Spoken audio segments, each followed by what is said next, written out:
The other thing that they can't give you a figure on how many people have actually now signed up, I just don't buy. I mean, I just don't believe that.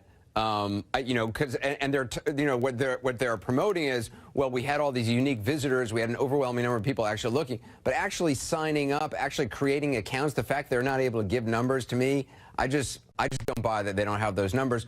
All right. Wow, shocking stuff. Welcome back to the Steve Malzberg Show, ladies and gentlemen. And joining us right now is our friend Noel Sheppard, associate editor of newsbusters.org. And Noel, my voice, which has been questionable for the last 4 weeks, I just had a little interview with Chris Parker. He of the, and I promised I'd say the book one more time because I couldn't get it in at the end, Change They Can't Believe In, the Tea Party and Reactionary Politics in America. So whatever voice I had has been severely weakened. But how are you? Good. You sound just fine. Oh, well, I appreciate that. All right, so that was Anderson Cooper on CNN, and you, as you wrote about at newsbusters.org, he doesn't buy this fact that the administration can't give us a number of how many people have actually signed up for Obamacare. That was quite shocking. It was quite shocking. And, it's interesting. You have to wonder, and I was discussing this with Ann Coulter this morning, the media. What a name dropper! What a name dropper! I know. Gee whiz! Yeah. Well, Anyway, go ahead. I know. You have to do it. But anyway, what's interesting here is the media are a lot more skeptical about the Obamacare rollout than I think any of us would have anticipated. And you have to ask yourself, why is that? Is it because they knew that the conservative media, that Fox News, that the blogosphere, Newsbusters, et cetera, were going to be on top of it, so they didn't want to be behind the eight ball on this? Or is it because it's such an extraordinary disaster that even though one of their own is involved in the disaster, they can't ignore it? I'm not sure what the answer is. Actually, Coulter's thought was that it's also possible that they're going to be impacted by Obamacare, and they're watching this train wreck happen, and they're wondering if it's going to have a negative impact on them. Because the more we see of this, Nancy Pelosi had said we won't really know what's in it until after we pass it. Boy, we have no idea how right she was. It appears that conceivably everybody is going to be impacted by this somehow. I'm sure you've been reading the articles about people and seeing things even on TV about people receiving letters from their insurance company saying that your insurance has been dropped because it doesn't qualify under Obamacare. No, right, but allow me to interrupt for just 1 second, only because I think I have insight into this. The people who work at the networks like CNN, MSNBC, Anderson Cooper, I believe they have to be members of AFTRA-SAG, and I had been for 20-some-odd years. I'm no longer, but I'm still on their mailing list, so I just got the booklet, and all it's going to be is like a $30 premium increase starting in 2014, so they're probably unaffected at this point. Interesting. Yeah. Interesting. Well, $30 is $30. Oh, yeah. Fair point for her to wonder and you to wonder. Yeah, but I just happen to have lived in that world, so I could tell you. Yeah. That's interesting. So that union is not going to be as impacted as other unions. Yeah. But doesn't that also suggest, though, that the SAG-AFTRA union is not providing what we would consider to be a Cadillac plan? I don't know. All I could tell you is my plan as an individual had like I think if it's not Cadillac, I don't know what is. It had like a $250 deductible. You didn't need any permission to go to any doctor. You got 80% reimbursement in-house, in plan, and 60% out of plan. And I mean, it was just great. Yeah, but that's not Cadillac. Oh, okay. Cadillac would be approaching more of 100% coverage. Okay. But anyway, yeah.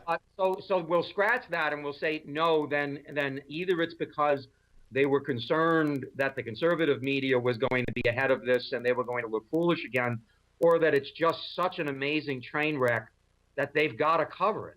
and it's, to see someone like Anderson, and it wasn't just Anderson, and I'm not sure what clips you want to play. No, I got this. I'm right now. Cut 40. Let's go to cut 40. First of all, you did a story on the Dallas guy who CBS. You did a story on the fact that CBS News did a story on this guy in Dallas who couldn't sign up, and then the next morning or the next day, CBS This Morning on Wednesday, they ran this. Here's cut 40. How many folks got signed up on the Obamacare? You got it right with you? Are you okay? Good. In the past week, the president's signature achievement has become the butt of late-night jokes. Some good news. Apparently, Obamacare does cover carpal tunnel syndrome, the result of pressing a computer trying to get through to stupid Obamacare. No one knows how many people have managed to enroll. The administration refuses to release those numbers, but the website's launch has been nothing short of disastrous. Media outlets have struggled to find anyone who's actually been successful. The Washington Post even illustrated that sought-after person as a unicorn. And that was Jan Crawford on CBS, so kudos to them, too. Kudos to them. I mean, back to back, morning and evening, discussing, and I think it was either that one or the one subsequent. I think it was the evening one that night that was talking about how they actually, or it might have been Jan, interviewed not a consultant but an owner of a database software company who basically said that it appears that the website healthcare.gov wasn't even tested. Or he was suggesting that it seems to him that it couldn't possibly have been tested, that this thing wasn't even ready for a beta test. Yeah, yet. it was in the same report, I believe. An Asian gentleman who said that. Yeah, and he was outraged, and he said it was a totally incompetent flop, the whole thing. No, and imagine from his perspective, and they didn't discuss it with him, but I think it was the following day we found out that we taxpayers spent $640 million on this, which was more than the software cost for Facebook, more than it cost for Twitter, more than it cost for Instagram and another website. I mean, this is a staggering amount of money for a website that clearly at this point, the consultant was right, or the software company owner was right. This isn't even ready for a beta test, let alone actually opening it up to the public.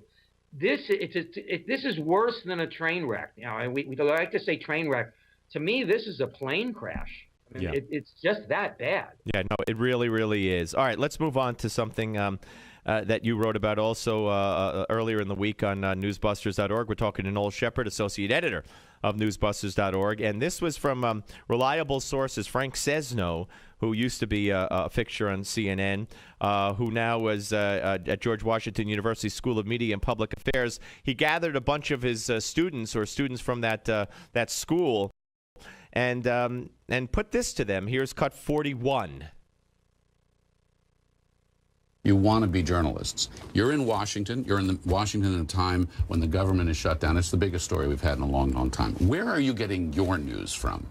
Twitter. I mean, following reporters or the actual media outlet. Before I get out of bed every morning, I'm always on Twitter. So Twitter, Facebook, I follow CNN, I follow New York Times, I follow Washington Post, basically everyone. I turn to Washington Post a lot, and also I watch the rundown on CBS This Morning on their website. I first go to Twitter, and then when I always go to the gym in the morning, and I'm always watching Morning Joe, the Daily Rundown. Oh boy, what a surprise, huh? And not one. And there was another bite I had that I played earlier in the week, but then it turned to Jon Stewart as a source of news, but not one quote-unquote conservative outlet or even one that's considered conservative. Nothing. And what's interesting is I actually got a tweet from one of the people that was involved in that segment, one of the students, and he said, and he wanted to remain anonymous, that he had mentioned that he also reads National Review online. Oh, they took it out?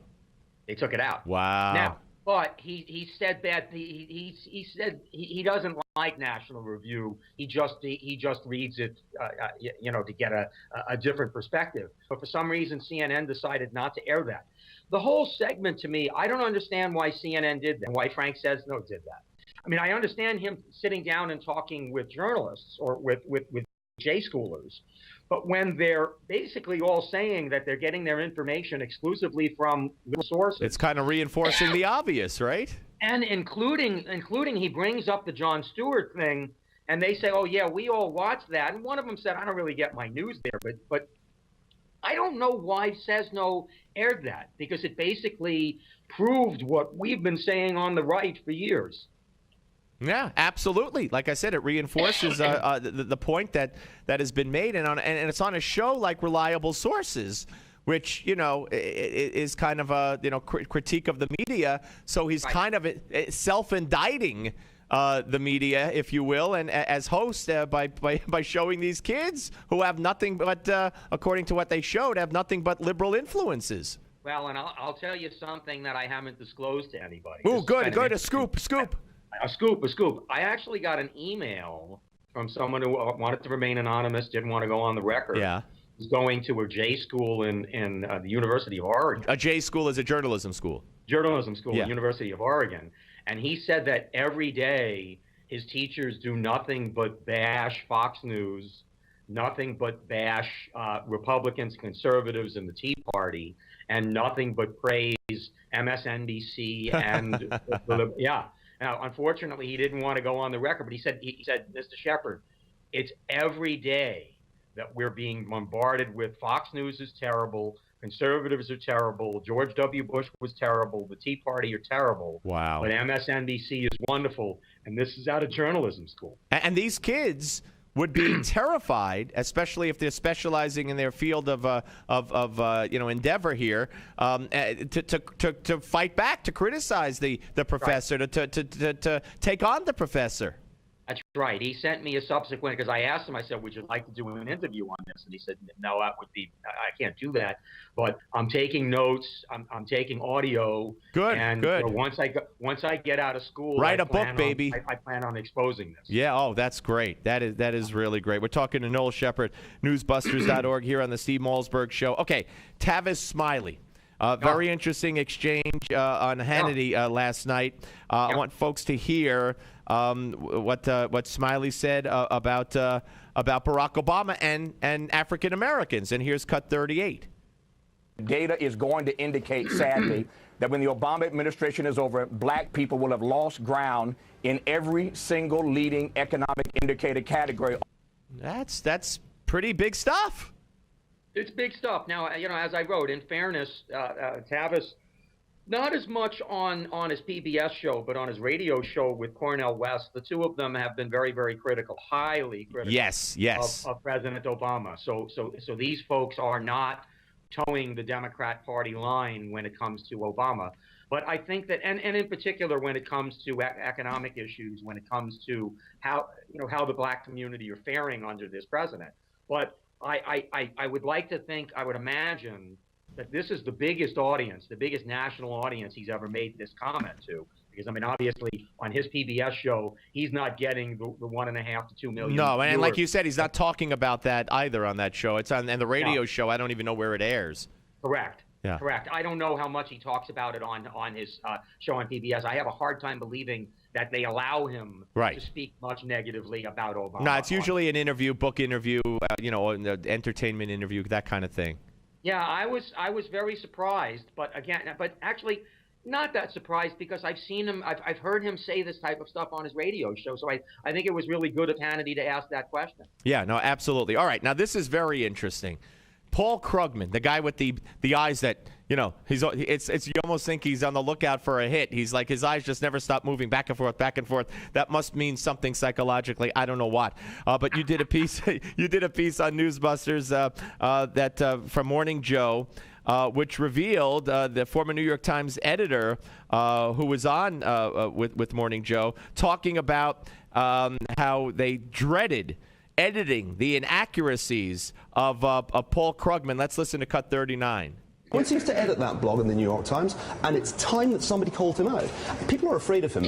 I actually won't tell you which public editor it was, but one of the public editors of the New York Times told me off the record after my debate that their biggest nightmare was his column every week. Well, and what was interesting is, unfortunately, they were going to commercial. So he didn't get an opportunity, meaning Scarborough didn't get an opportunity to complete his thought or to elaborate. So I quickly sent him an email, and he emailed me back, and he said that, this had occurred some years ago, talking to an as yet unknown or undisclosed public editor at the Times, and he said, what did he say?